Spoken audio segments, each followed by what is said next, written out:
Los hechos del Matún fueron planificados por el alto mando militar norteamericano, pero el plan era exterminar en una hora al Estado Mayor Constitucionalista, pero no se le dio. Pero ellos esperaban que Juan Bosch estuviera en Santiago. Parece que ellos creían.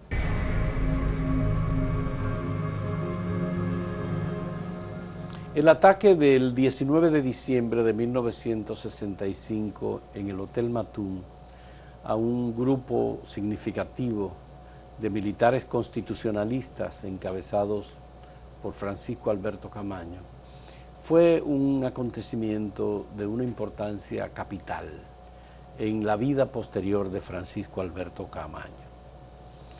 Fueron los Estados Unidos los auspiciadores, los que planearon ese ataque en contra de Camaño, a quien habían llevado a la mesa de negociación unos meses antes y habían conseguido que se formara un gobierno provisional encabezado por Héctor García Godoy. ¿Qué papel jugó Héctor García Godoy en ese ataque del 19 de diciembre de 1965 en el Hotel Matún? ¿Y Juan Bosch qué rol jugó con respecto a Francisco Alberto Camaño en esos momentos?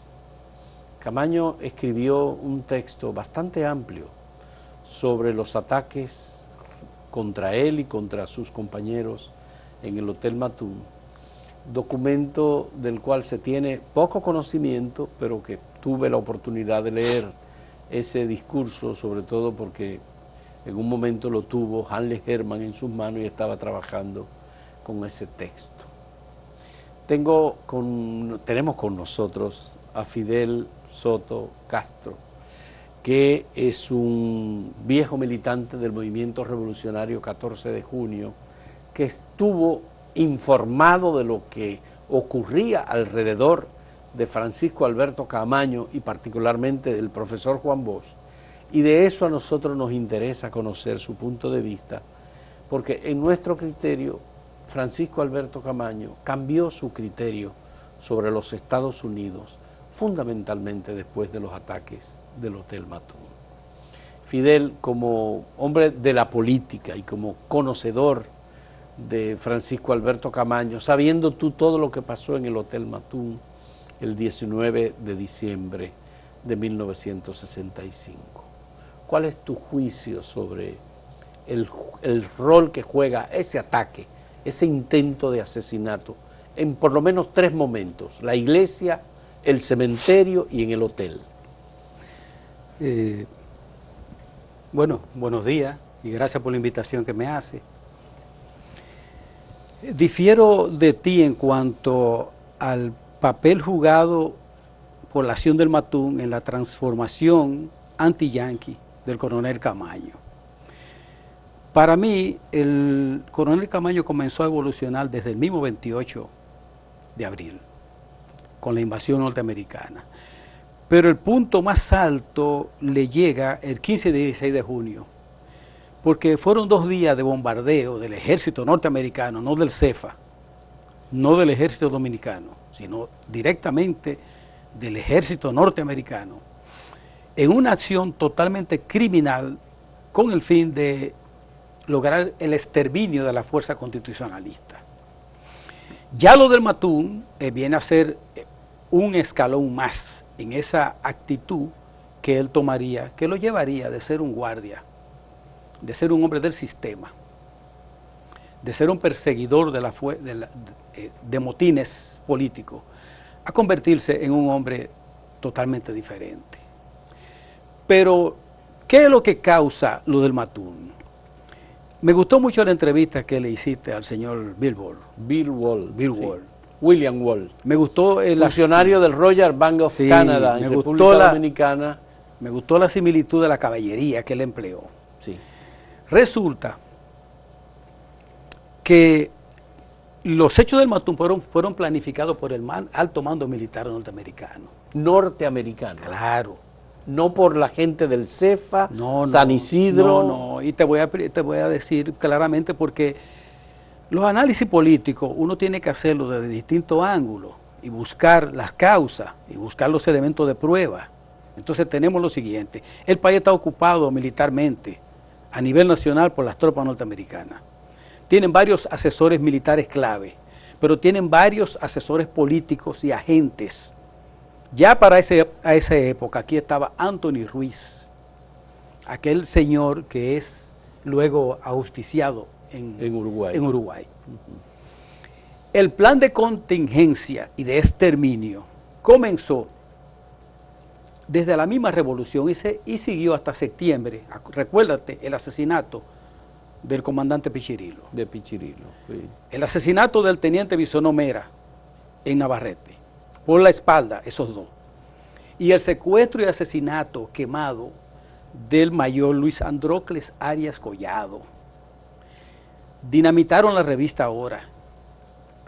Se creó una estructura militar de contrainsurgencia, de represión, que todas las noches salían a escoger jóvenes para asesinarlos. ¿Tú sabes por qué? Porque la euforia política que quedó de la Revolución de Abril hacía que muchos jóvenes usaran camisas negras y boinas. Y joven que era hecho preso con una boina o con una camisa, ¿sabe dónde lo tiraban? A 2 cuadras de donde yo vivía. A 2 cuadras de donde yo vivía. ¿Sabe dónde? En el campo de aviación. En el campo de aviación todos los días íbamos y encontrábamos 2 y 3 cadáveres. Eso es en la San Martín, donde ahora está San Bill. Todo ese era el campo de aviación. Ese era el campo de la aviación. Ese era el campo de aviación. Del aeropuerto General Andrews. Exactamente, ya. Exactamente, todos los días. Se creó lo que se llamó patrulla mixta, de las 4 ramas: la Marina, la Policía, la Aviación y el Ejército. Y salían en jeep norteamericano y recogían por las barras donde estaban tomando los jóvenes, se lo llevaban, y lo que no tiraban en el cementerio lo tiraban, ¿sabes?, en el antiguo aeropuerto, lo lanzaban en Arroyo Hondo. Cuando se hace el acto del Matún, que fue un acto imprudente en el sentido de que no podía exponerse el alto mando en la forma en que se expuso. Recuerdo años después que, estando en la casa del profesor Juan Bosch, llegó el coronel Herrera Marín y ellos conversaron delante de Enrique Herrera Marín, un coronel de España que había sido funcionario en República Dominicana. Él fue instructor en España de Fernández Domínguez. Ah, bueno, había sido instructor en España de Fernández Domínguez. Y era muy amigo. De Fernández Domínguez. De Fernando Domínguez, era muy amigo. Pero él había trabajado en el consulado español en República Dominicana. Sí, pero hay una cosa. Y conocía al profesor Juan Bosch. Sí, eran amigos porque Juan Bosch estuvo allá en Benidorm. Bueno, y Bosch estuvo en un apartamento suyo en Benidorm. Sí. Entonces la conversación que te digo ya ocurrió en el año 74, 75, no recuerdo lo que yo escuché. Entonces ellos hablaron de eso y Herrera Marín... Marín vino a una visita al profesor Juan Bosch. Cuando Juan Bosch vivía, ¿dónde? En la Nicolás Penson. En la César Nicolás Penson, en el apartamento de la César Nicolás Penson. Entonces ahí, en Gascue. Ahí ellos conversaron. Yo escuché la conversación porque yo estaba ahí. Del pesar que sentían con ese hecho, con ese caso, y de la advertencia que le había hecho tanto Bosch como Herrera Marín, porque recuérdate que ese coronel vino con Fernández Domínguez en un avión norteamericano de Puerto Rico. Él vino con Fernando Domínguez. Él vino con Fernández Domínguez. Entonces, Fernández Domínguez viajó desde Chile hasta Puerto Rico. Dice Juan Bosch que se sorprendió de cómo este hombre se colocó en Puerto Rico, inmediatamente supo la noticia del golpe de Estado. Y se colocó y estuvo allá. Hay un relato del capitán Boden que señala todo eso. Él vino el 14 de mayo. 14 de mayo. Llegó Fernández Domínguez a Santo Domingo. Correcto. Entonces, ¿por qué yo te digo que fue una acción preparada? Porque el capitán Boden luego publicó la transcripción de la cinta magnetofónica, porque un sargento de apellido, de nombre Leonel Lagrange, y un sargento mayor, de nombre, no recuerdo el nombre ahora, lograron instalar un equipo de comunicación donde captaban las comunicaciones de la gente de San Isidro. Entonces, él capta esta información. Déjame leértela para que tú veas esto. Lagrange. Leonel Lagrange. Leonel Sí. Lagrange. Con el mayor Pedro Torres. Con el mayor Pedro Torres. Preparan y captan las comunicaciones de San Isidro. De todo lo que se hacían en San Isidro. Entonces, óyeme esto. Es la transcripción. Marién, el jefe quiere urgente le confirmen la presencia de Juan Bo con los rusos. ¿Quién es el jefe primero? Marién, alguien llama a Marién, no sé quién es el jefe, no se sabe. El jefe. Ya lo hemos confirmado, le contestan, ya lo hemos confirmado. Él está en la iglesia con ellos y parece que la chapel es su guardaespaldas. No se le quita de al lado. Entonces confirmado, Marién, espérate, casi un minuto transcurrido. Vuelve Marién. Marién, ¿qué tiempo coge eso? Dicen aquí, en San Isidro. En San Isidro. Él contesta. Dice, como 15 minutos ni media hora, y por si acaso los aviones van a estar prendidos y los tanques están allá. Es la transcripción de la cinta. Es la transcripción, sí. Que comience cuando pueda, que el coronel Costa ya salió para allá. Coronel Costa. ¿Quién es el coronel Costa? El coronel norteamericano, que se va a presentar como el que salva a los constitucionalistas, pero vamos a ver qué es lo que hace Costa. Como con 60 helicópteros con su gente de Vietnam, por si acaso, le contesta el guardia que le está dando entonces. Dile que no van a hacer falta. Ok, suerte y avisamos. Pero ellos esperaban que Juan Bosch estuviera en Santiago. Parece que ellos creían, porque vieron el señor, óyeme lo que dice el capitán Bodin, dice, lectores, esa es una cápsula que él escribía, parece que para llevar a cabo esta monstruosidad era necesario la presencia del profesor Juan Bosch. Quisiera tener el don de ver las caras de las personas que lean esta aerocápsula, cuando ahora se enteren que el Juan Bosch que escoltaba al coronel La Chapelle era nada más y nada menos que don Luis La Chapelle, el padre inseparable de Héctor, don Luis, un señor espigado, delgado, pelo blanco y siempre vestía de saco y corbata. Era confundido con Juan Bosch. El padre de Héctor La Chapelle Díaz. Exactamente. Entonces, cuando el coronel Costa llega al Matún, es 2 horas después de los combates. Los combates comienzan a las 10. Sí. Los constitucionalistas... Los combates, el ataque al Hotel Matún. El asalto. Sí. Pero ¿qué sucede? Que antes del asalto se colocan 4 cajas de C4 de 1 kilo cada uno en la tumba, que de explotar alcanzaría un radio de más de 100 metros cuadrados. Eso se llevaría a todo el que iba a estar ahí. En la tumba de Rafael Fernández Domínguez y de Ludovino Fernández. Ese es el primer paso del ataque, de la acción a ejecutar militarmente. Pero ¿qué sucede? Que esa falla. Ya. Porque los hombres rana lo descubren. Pero esa es la segunda. No, es el segundo fallo, Fidel. El primer fallo fue que planearon atacar en la iglesia La Altagracia. Sí, pero ese no se da. Pero no se dio ese. No se dio, yo te estoy contando. El primero grande es el de la... Porque si atacan la iglesia primero, nadie se concentra en la tumba. Se dispersan. Entonces ellos quieren agarrarlo en la tumba. En la tumba, que claro, donde ahí en el frente iba a estar Camargo, claro, iba a estar Arlete, además, iba a estar el grupo de los constitucionalistas. Además, se cuidaban por lo de la iglesia. Entonces, cuando los hombres rana desactivan las bombas y van al Matún, entra la segunda fase del ataque, que es el ataque en masa, pero se comete un error. Y te voy a decir 2 casos circunstanciales que se dan. Pero es que no fue un solo error, y perdón. No, hay muchos errores. Se cometieron muchos errores porque ese ataque es improvisado. Ellos no pensaron llegar hasta el hotel. Mira, a ver. Oye esto. El ataque no fue improvisado. El ataque fue en escala. El capitán Lorenzo Sención lo relata. Y el otro que lo relata es el mayor Lorenzo Ascensión Silverio. Sí. Él estaba ahí, él lo relata. Y el otro que lo relata es un oficial mayor que era Sucre Félix, que fue herido en el pecho. Sí. ellos lo relatan bien, con cierta diferencia, porque recuérdate que en los hechos, si tú estás en un lugar, tú vas a dar tu versión de ese lugar. Pero nosotros hemos entrevistado aquí a varias personas, sí, incluyendo a Cookie Camaño Grullón, que estaba con Camaño, sí, y en el momento en que él se dio el ataque, él estaba en el área de la piscina, donde Camaño estaba recibiendo mensajes sí, de unas señoras y unos niños que estaban sí, allí, que querían pedirle porque había represión en Santiago. Porque se dividió la defensa en cuadrante y se le encomendó el frente a Montesarache, la parte trasera Camaño, el lado izquierdo a Lora Fernández y el lado derecho a la Chapelle Díaz. Esa era la defensa. Pero el plan de los militares, vamos a llamarle de San Isidro, ¿verdad?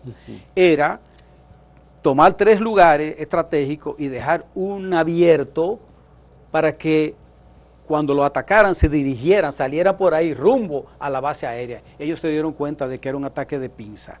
Eso lo relata el capitán Lorenzo Sención detalladamente en su escrito, en una entrevista que le hace Voces de la Revolución en el Archivo General de la Nación. Él lo relata bien. Ahora, ¿qué sucede? Que fue una masacre, fue un abuso de los altos mandos militares, porque tú sabes que enviaron todos esos soldados que no habían combatido, lo enviaron de frente. Y tú sabes que el Matún queda en una altura. El mismo Montesarache le dio pena, lo que relata el señor, le dio pena. ¿Tú sabes cuántas bajas fueron? Fueron más de 100 bajas, 72 muertos. Él dijo que eran 70 aproximadamente. 72 muertos. Y vi una entrevista con Claudio Camaño que dijo, pero es que esto no es posible. Es decir, han muerto muchas personas. Sí. Lo relató Cookie en una conversación aquí, Cookie Camaño Grullón. Dice, ven acá, ¿qué es lo que te pasa? Porque tú estás así. Camaño le preguntó también, tú estás tonto, estás deprimido. Bueno, es que he matado a demasiado. Sí, fue una... Entonces, los norteamericanos planifican un ataque y cometen esos errores, Fidel. Pero óyeme bien, es que la planificación del ataque es una orden. Le preparo el escenario para que ustedes ataquen. Permito que salgan 2 aviones de San Isidro para que lo armen en la base aérea. En la base aérea se da el factor sorpresa de que el comandante, lo que relató el señor, pero hay otro clave también. Sí. Otro clave. Hay un coronel que no le puso la espoleta a los tanques y lo relata Montesarache y se lo agradeció por toda la vida. ¿Sabe cuál es el nombre de ese coronel? Un coronel... hay que decirlo, óyeme bien. Un coronel del ejército dominicano. El señor que tenía Francisco Hernando Coradín Belisario. Ese señor desarmó los proyectiles de los tanques. No le puso la espoleta, que era el explosivo. Según Montesarache, si esos tanques al disparar explotan dentro, iba a ser un desastre. Ese señor saboteó eso. Y el otro, el de los pilotos. Ya. Esos 2 factores ayudaron. Pero ¿cuál es el factor que más ayuda? Pero lo que mata a Juan María Lora Fernández es un obús lanzado por un tanque. Claro que sí, te estoy explicando que el tanque dispara el obús. Pero el obús, si no tiene la espoleta de la explosión, simplemente perfora. Entonces, ya. Eso fue lo que le pasó a él. Lo que dice Juan, el hijo de Juan María Lora Fernández, es que el impacto de la explosión, la onda expansiva, correcto, es lo que mata a su padre. Correcto, la onda expansiva, pero no explota porque no tiene el fulminante. La espoleta. La espoleta para explotar. Eso lo relata el capitán Sención y lo relatan otros. Entonces, esa tropa que viene, que creen que van a una fiesta, porque los constitucionalistas, los hombres rana eran 19, con armas, y es Gerardo Martes Hernández. Jorge Gerardo Martes. Con Marrancini, el que sale y rescata unos cuantos fusiles ya en el tiroteo que están en los carros, en el baúl de los carros. No, uno de los guardaespaldas de Jorge Gerardo Martes Hernández es el que va al área del parqueo donde habían dejado los fusiles en los vehículos. Correcto, y rescatan, de acuerdo a la versión que da Sucrefeli, él señala directamente Dicen que es Rafael Camaño Grullón, el que asiste al parqueo a recoger las armas. Sí, hay muchas versiones, pero hay varias versiones. Yo me atengo a la del sí. Sucre Félix, que fue herido y estaba combatiendo. Sí. Ahí estaba. ¿Y qué dice Sucre? Que fue Geraldo Marte Hernández y Marrancini, que fueron y rescataron más de 30 fusiles y lo llevaron. Y lo llevaron Puede ser que otros fueran también, bien, porque eran muchos vehículos. Ya, sí. Pero el asunto es que la indolencia de los jefes militares con esos soldados es terrible, porque fue una masacre. Estamos hablando de 72 bajas, fallecidos, muertos, y estamos hablando de 38 heridos. Imagínate tú, cuando esas tropas que van contentos, creyendo, hay un señor que le decían Meneíto, que era un teniente, Meneíto, sí. Que ese fue de los primeros que cayó. Era un asesino, el que mató a Arsenio Ortiz Ferrán en Asua. Ellos creían que era una fiesta, y entonces, imagínate tú esas tropas que van detrás, cuando ven todos esos cadáveres, todos esos guardias en el suelo, con balazos en la frente y en el pecho, y ese tanque destruido, en un combate de 2 horas. Pero entonces ahí viene lo que quiero explicarte del coronel Costa. Coronel Costa llega a las 12 y le entregan unos curas, unos sacerdotes que habían ido a parlamentar, pero él se retira y vuelve el ataque. Y a las 2 de la tarde él vuelve otra vez para decirle que le entreguen al cónsul. Montejarache, según dicen, no quería entregar al cónsul. No, Montejarache se negó por completo. ¿Y? Cuando le enviaron a unas personas para conversar, él dijo, bueno, la otra posibilidad es que usted se quede con nosotros, sí, y que no pueda salir. Sí, entonces, ahí se da el caso de que se va el cónsul y lo último que le pide Costa a Camaño es que entreguen las armas para él protegerlo. Y el combate dura hasta las 5. Cuando vuelve Costa a las 5, ya no puede. Entonces hay una transcripción que dice Ascensión, para que tú veas cómo los norteamericanos hacen ese cuadro característico psicológico de ellos, de tratar de exculparse de cuando hacen sus cosas. Hay una orden que, según Ascensión, él la escuchó a Costa, que le dice, deje que terminen con esa gente, y que le dice, no, ya yo le di mi palabra al coronel Camaño, ya yo no puedo permitir que se siga atacando, porque si no lo han hecho en las horas que tienen, no lo van a hacer en 1 hora. Pero eso no era verdad. ¿Tú sabes por qué? Porque no dan orden en español, las órdenes las dan en inglés. Era para que escuchara como que ese señor era el que estaba dando la orden cuando era un plan fracasado, porque pero déjame decirte algo también, es que no es solamente el Matún, no es solamente la resistencia de los militares y del pueblo que está ahí, es que hay un pueblo en la capital que ya está incendiado. No, pero vamos a hablar de eso en un momento, espérate, vamos a hacer una pausa en este diálogo con Fidel Soto Castro, miembro entonces del Movimiento Revolucionario 14 de Junio y posteriormente muy cercano al profesor Juan Bosch y en el Partido de la Liberación Dominicana. Retornamos en un momento.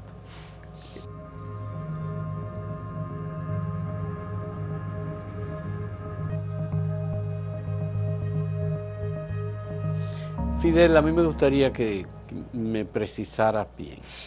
¿Bosch habló con Camaño y le pidió no ir a Santiago? Lo que escuché de la conversación de Herrera Marín y Juan Bosch fue de que Bosch le sugirió a Camaño no ir al acto, al Estado Mayor, no ir al acto del séptimo, el mes de la muerte de Fernández Domínguez. Sí, porque se sabía. Fíjate que yo te relaté los crímenes cometidos contra constitucionalistas. El mayor Luis Andrócles Arias Collado, eso fue monstruoso, ese fue quemado, el cadáver amaneció quemado. Sí. Entonces, ante una situación como esa de terror, porque es una situación de terror, o sea, esa paz fue una paz en los periódicos, pero todos los días era muerto y muerto. Y bueno, tú sabes que la revista ahora fue dinamitada. Pero también Santiago se fue a la calle cuando supo que Camaño y los hombres ranas y los constitucionalistas estaban en Santiago. La orden de la izquierda. Fue... La orden de la izquierda, del MPD, del PCD y del 14 de junio y de los combatientes fue a la calle, fue insurrección. ¿En Santiago? No, en Santiago, en el país entero y en la capital. La capital esto se prendió. Pero después de los ataques. No, en pleno ataque, cuando se supo los ataques. Cuando se supo de los ataques. Claro, ese fue un día de insurrección prácticamente. Ya. Eso ponía en peligro los acuerdos de paz que se habían firmado y dejaba mal parados a los norteamericanos, porque el asunto es que ellos son los que tienen el país. Ellos son los que dominan el país, la inteligencia, las Fuerzas Armadas, ellos dominan todo. Ellos querían una acción de 1 hora.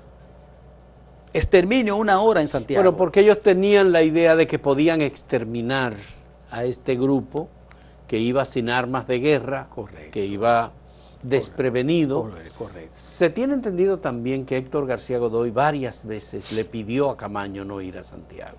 Sí, él le pidió eso también, según lo relata, creo que el capitán Sención, incluso él es que afirma en su escrito que la baja se la confirmó, la baja sufrida por los guardias del CEFA, es García Godoy que le confirma los 72 muertos y los 38 heridos. Sí. ¿Y si Camaño hubiese ido, se hubiese producido el mismo ataque? Yo creo que sí. Porque si él no hubiese ido, no, ¿se hubiese producido el ataque? Yo creo porque, por ejemplo, Montes Arache no hubiese ido. Pero yo creo que y muchos de los que estaban allí pero yo no creo que ido. se producía como quiera. ¿Por qué razón? Porque era una política de exterminio, era una acción de exterminio. Y todo lo que fuera constitucionalista había que destruirlo. Y esa gente aislada en Santiago le iban a hacer lo mismo. Ahora, claro, no es lo mismo estando Camaño, Montes Arache y el Estado Mayor, ya era, fíjate que mandaron 2 aviones y mandaron 4 tanques. Pero mandaron los aviones desarmados para abastecerse de armas en la base fíjate por qué, aérea de porque Santiago. La justificación para los norteamericanos era muy mala, de que salieran artillados desde San Isidro. Es que ellos prepararon su asunto de manera que cuando pasara el asunto, lo que dijo el señor, la caballería, sí, ya no, y agarrar unos cuantos militares presos y lo que sea, y decir estos son unos criminales, unos asesinos, porque esa es la característica de ellos. Y el hecho de que hubiese un circo hospedado en el hotel con personas norteamericanas, no hubiese sido un elemento de disuasión para que si eran los norteamericanos los que estaban dando las órdenes. Recuérdate que los explosivos eran en el cementerio. En el cementerio se supone, ellos suponían que ahí se iba a terminar la mayoría de la acción. Por eso digo que fue improvisado lo del ataque al Hotel Matún. No es improvisado porque ellos tienen planes. Si no tenían un plan B. No tenían un plan B. Claro, porque y los aviones y los tanques. Pero los aviones fueron después. No, es que óyeme la transcripción. Los aviones van para allá y los tanques están allá. Esa es la transcripción antes del ataque. Por eso la traje para que nos ubicáramos en el momento y en el tiempo exacto del asunto. Es una acción planificada. Si me falla esto, sigo con esto. Lo que sucede es que hay factores que se presentan, que es como lo del puente. Tú sabes que la dialéctica tiene su rejuego. La acción de bombardear el puente fue una acción militar para destruir, pero ¿qué sucede? Que también creó una reacción de indignación.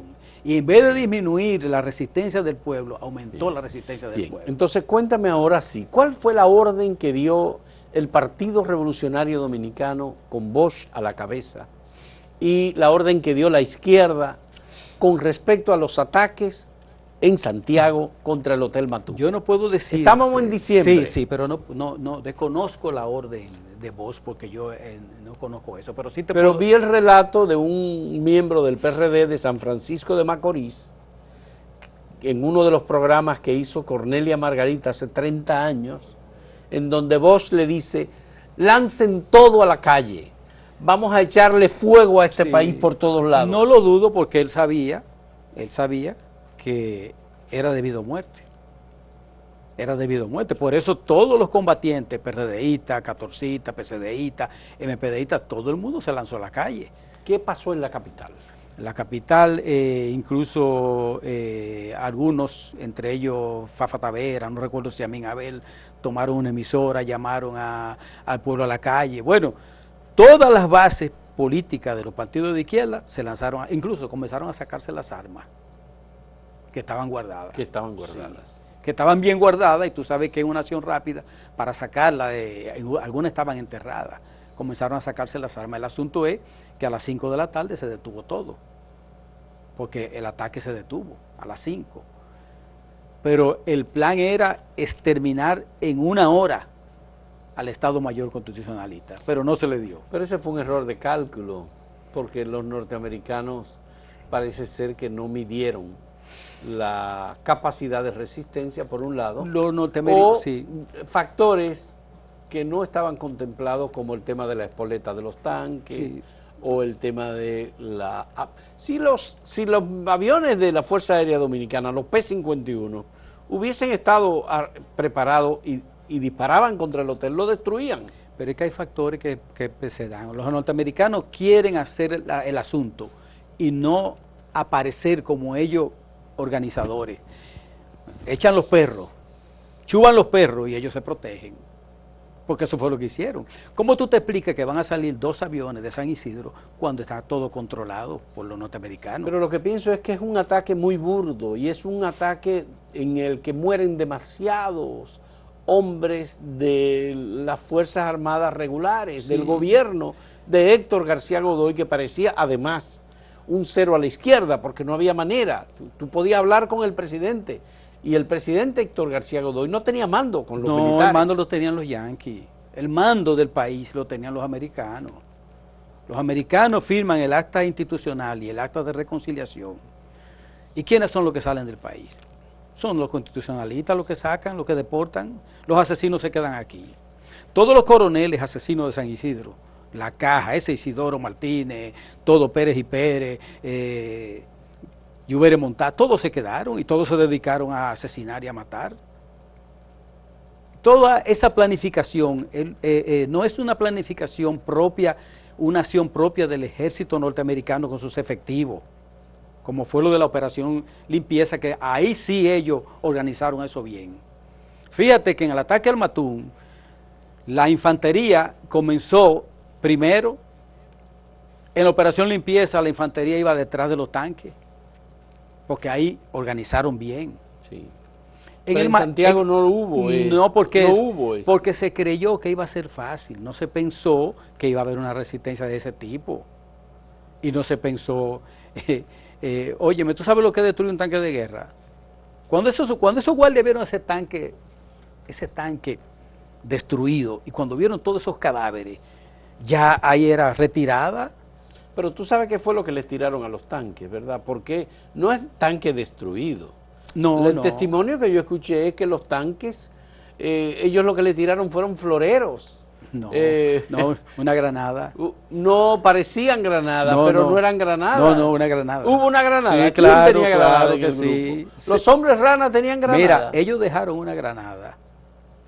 Cuando ellos iban a hacer el ataque, dejaron La granada que tiraron no explotó. No, ellos dejaron unas armas y una granada. Y un hombre rana tiró la granada y le dio en la torreta al tanque. Al darle en la torreta ya lo paralizó. Ese tanque quedó ahí. Bueno, eso cuenta Lorenzo Ascensión Silverio. Él lo cuenta porque el tanque quedó incrustado en el área de la cocina del hotel. Exactamente, por eso es que ese tanque ahí, yo digo destruido, no explotado, pero un tanque inutilizado y tantos cadáveres, los que vienen atrás están viendo eso, y los jefes lo están viendo, y los norteamericanos se están dando cuenta. Pero no había un mando visible en el lado de los... Mandaron a esos pobres soldados a morirse, lo mandaron porque no tenían el coraje, la decisión, el valor de hacer las cosas como debieron de hacerlas. Porque el número de 100 soldados muertos, o 104. 100 bajas, 72 muertos y 38 heridos. Ya, de esos 38 tiene que haberse muerto. Ya eso es mucho. Es grande, es grande. En un ataque. En un campo abierto, todos esos cadáveres lanzados. Entonces, todos los guardias que vienen atrás, al ver eso espanta. Y un tanque inutilizado, eso espanta. Y óyeme, solamente 2, prácticamente fueron cuatro muertos. Lora Fernández, su ayudante Domingo Peña, un trabajador del hotel, Meneito no se cuenta, y un agente que estaba adentro que murió, infiltrado, que le encontraron el carnet de infiltrado. Ese lo mataron ellos mismos. Pero una baja tan grande en una acción militar como esa es algo contundente. Ya. Dice Montes Arache que uno de los hombres que iba acercándose a una franja que había en el terreno, parece que era un área que estaba en construcción del hotel, ante tantos muertos que trataban de llegar hasta esa franja y no pudieron, ese no cayó muerto, sino que se hizo el muerto, no estaba ni siquiera herido. Bueno, imagínate. Y que cuando llegó la comisión, ese se abrazó a la comisión y se lo llevaron y se fue y se salvó. Dice que lo pusieron en un vehículo y que él iba siempre sonriendo y diciéndole adiós a los soldados constitucionalistas que estaban en el hotel. Qué bueno que se salvó, ¿verdad? Una vida valiosa, porque fue un desastre. Sí. Pero en toda la acción del poder norteamericano, desde la invasión, fue la destrucción del movimiento constitucionalista. Eso hay que entenderlo. El establecimiento de mecanismos de contrainsurgencia, de terrorismo, fue con los fines de destruir ese movimiento. Al planificar las elecciones del 66, el acuerdo era elecciones para los norteamericanos salir. Había que ir a elecciones obligatoriamente. Yo noto que tú le cargas a Juan Bosch una culpa. Tú dices, Juan Bosch legalizó a Balaguer. Óyeme lo que te voy a decir.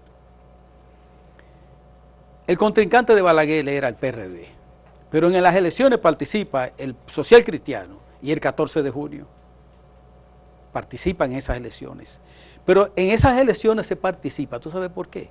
Porque era obligado, era una imposición. Si no se van a elecciones, los yanquis no salen.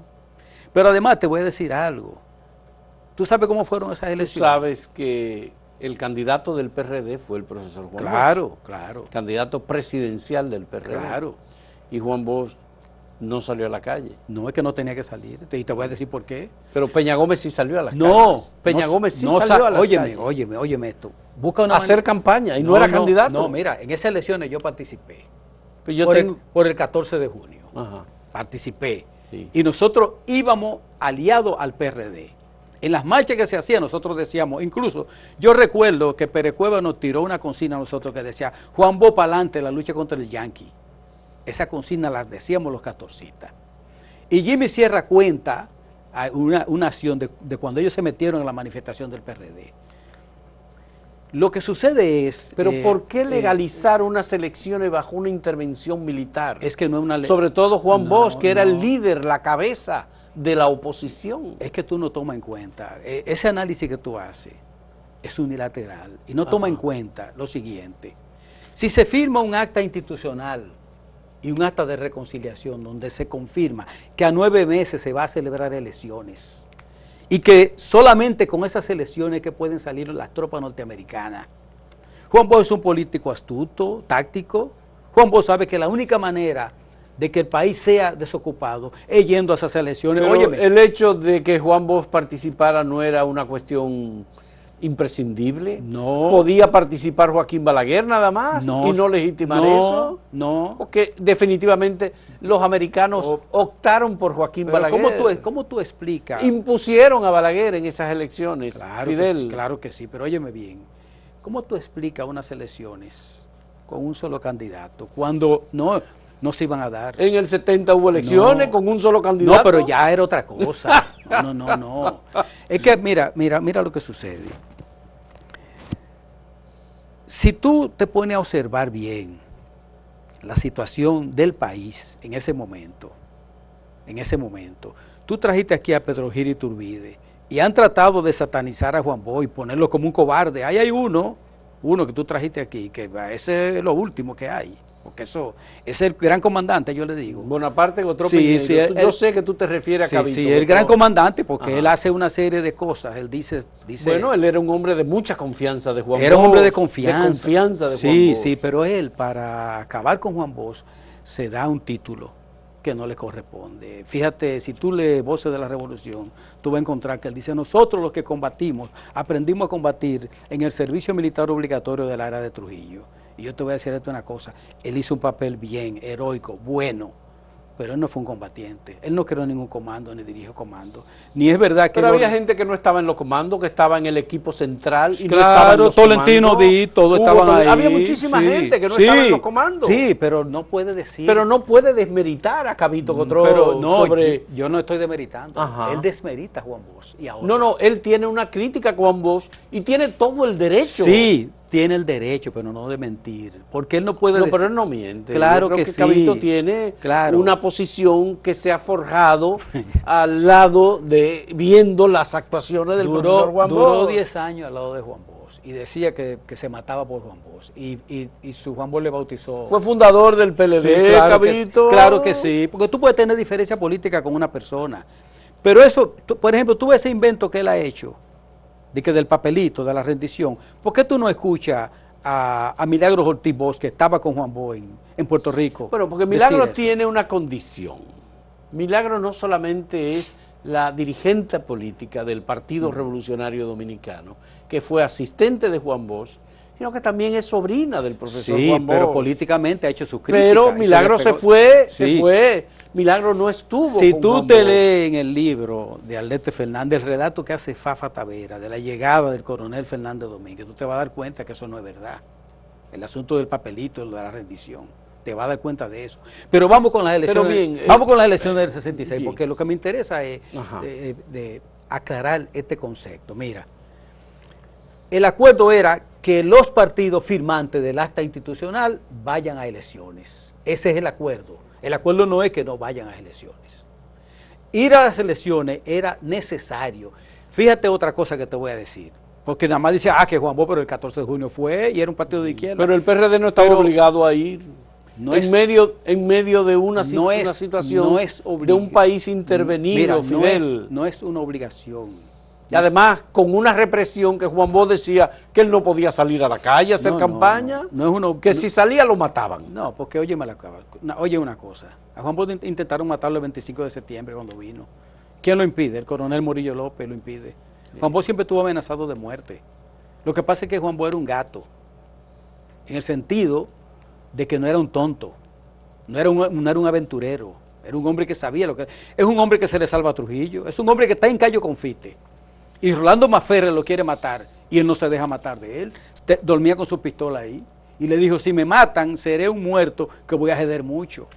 No es el hombre que tratan de pintar. Juan Bosch es un hombre táctico, es un hombre prudente, es un hombre que entiende la política. Pero parece ser que no fue prudente cuando él vino al país en el año 70 a librar una batalla interna en el PRD para eliminar la alianza que Peña Gómez había establecido con Maximiliano Gómez y con el MPD. Juan Bosch no vino a eliminar alianza. Y vino a quitarle las garrapatas al buey. Juan Bosch no vino... Eso es lo que se ha dicho siempre. Sí, pero, pero él no vino... Y Balaguer fue solo a las elecciones. Él no vino a eliminar alianza. Lo primero que te voy a decir es una cosa, que en el 70 todos se abstuvieron en las elecciones. ¿Por qué? Porque era un fraude electoral, era un matadero electoral. En el 74 todos se abstuvieron. No fue Juan Bosch solo. Obligado. Bueno, ahí hay dos pactos importantes. El pacto de la dignidad nacional y el acuerdo de Santiago. Bosch fue protagonista del pacto de la dignidad nacional. Correcto, correcto. Y al final el acuerdo de Santiago, con Antonio Guzmán como candidato presidencial y Elías Wessing y Wessing como candidato vicepresidencial, con el MPD en el centro, claro, ¿verdad? Sí. Se vio obligado por la represión a retirarse del proceso como electoral, se vio obligado a retirarse porque era un proceso fraudulento. Claro, como se vio obligado a retirarse en el 70. Son las condiciones políticas que te llevan a eso. Entonces, pero en unas elecciones es Balaguer, en otras elecciones son los Estados Unidos. Y Juan Bosch participa en las elecciones organizadas por Estados Unidos con García Godoy, y no participa en las elecciones. No es que no participe en las elecciones, óyeme que lo que pasa. Juan Bosch participa en las elecciones, él es el candidato presidencial, hace solo las acusaciones radiales como la hizo en el 62. En el 62 principalmente la campaña de Bosch fue radial, en ese año, en el 66, fue radial. Incluso a Juan Bosch le hicieron un atentado en el 7 y medio de la Sánchez. Pero a Peña Gómez le hicieron muchísimos atentados, a Peña Gómez le dispararon en todas partes. Yo estaba, hubo intento de asesinato. No, yo estaba en el 70 en uno que hicieron. Contra Peña Gómez. Sí, en un acto que se hizo en Rigualey. Y me agarraron preso ahí, eso fue un desastre, ¿sabes? La guardia entera tirando. Tirando. No vamos a contar eso ahora, porque bueno, sí. lo que me interesa, porque lo que me interesa es aclarar el asunto del 66. Ya. Si se hace un pacto de ir a las elecciones, no es por obligación, no es que legalizo, es que tengo que ir para estabilizar el país en el sentido de que las fuerzas constitucionalistas puedan flotar. Por eso Bosch le escribe una carta a Camaño y le dice: perder las elecciones aún por la vía del fraude nos va a permitir a organizar a los muchachos a la revolución. Espero que usted no se deje confundir por el fenómeno político dominicano, que usted es la única reserva que cuenta este pueblo. Le escribe Juan Bosch. Y además le propuso la candidatura a Camaño. Él le propuso la candidatura a Francis Sí, Camaño. entonces, que Camaño no aceptó. No aceptó. Bien. Vamos a hacer una última pausa, Fidel. Está bien. Una última pausa. Venimos con la última parte de esta conversación con Fidel Soto Castro, miembro antiguo del Movimiento Revolucionario 14 de Junio y posteriormente del Partido de la Liberación Dominicana.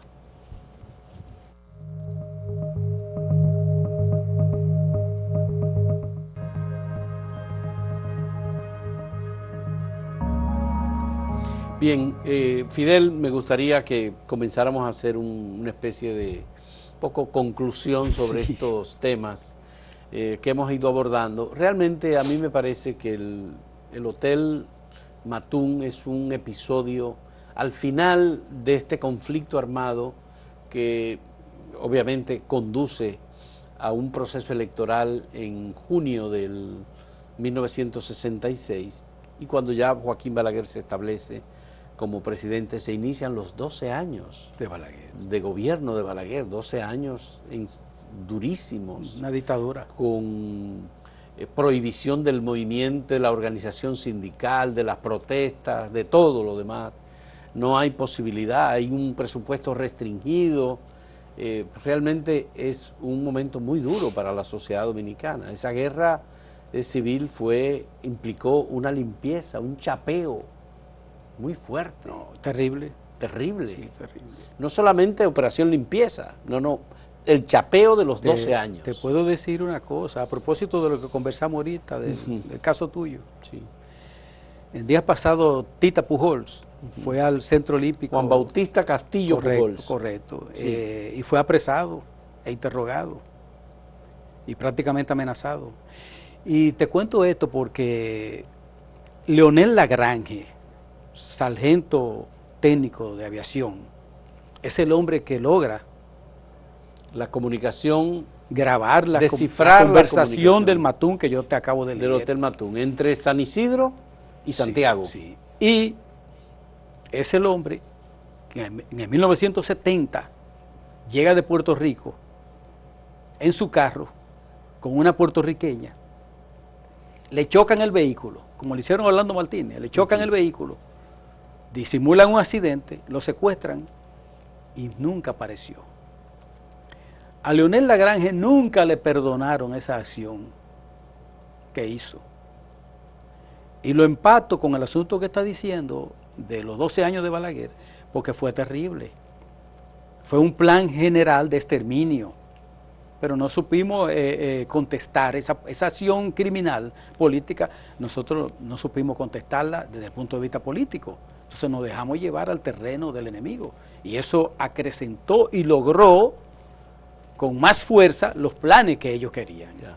Pero lo que pasa es que tanto la izquierda como el propio Francis Camaño tuvieron una idea de la continuidad, la reanudación de la guerra de abril del año 65. Camaño la entendió por la vía del foco guerrillero. Correcto.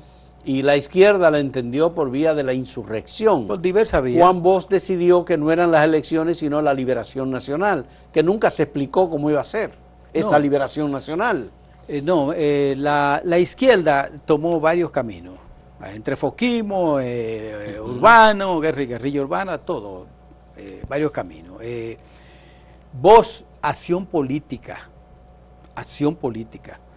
porque entendió que una acción armada sin una unificación, mira, si tú te lees, cuando mataron a Mauri Germán, Juan Bosch leyó un discurso en el año 72, al otro día, está en el Nacional. Tú buscas ese discurso y tú vas a encontrar el último párrafo, donde Juan Bosch dice, es una advertencia a los que pretendan crear foco guerrillero en este país, porque en este país no hay condiciones para eso.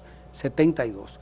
Pero si tú te lees detenidamente los escritos de Juan Bosch en el libro que se titula Dictadura con respaldo popular, va a encontrar una serie de llamados o las cartas que Juan Bosch le manda a Camaño o los intentos que hace de que Camaño salga de Cuba. Pero el 14 de junio tuvo no solamente el intento guerrillero de noviembre y diciembre, el 14 de junio en los años 67 largo, tuvo movimiento guerrillero en San José de Ocoa. Yo te lo expliqué en la entrevista que tú me hiciste. Claro, yo te dije, pero aquí siempre hubo movimientos guerrilleros. Sí, pero lo que estamos coincidiendo es en que la acción política de momento, de la posguerra, no podía ser el levantamiento armado en ese momento. Había que acumular fuerzas y había que organizar las fuerzas y unificar las fuerzas para una acción de X envergadura que tenía que darle el camino.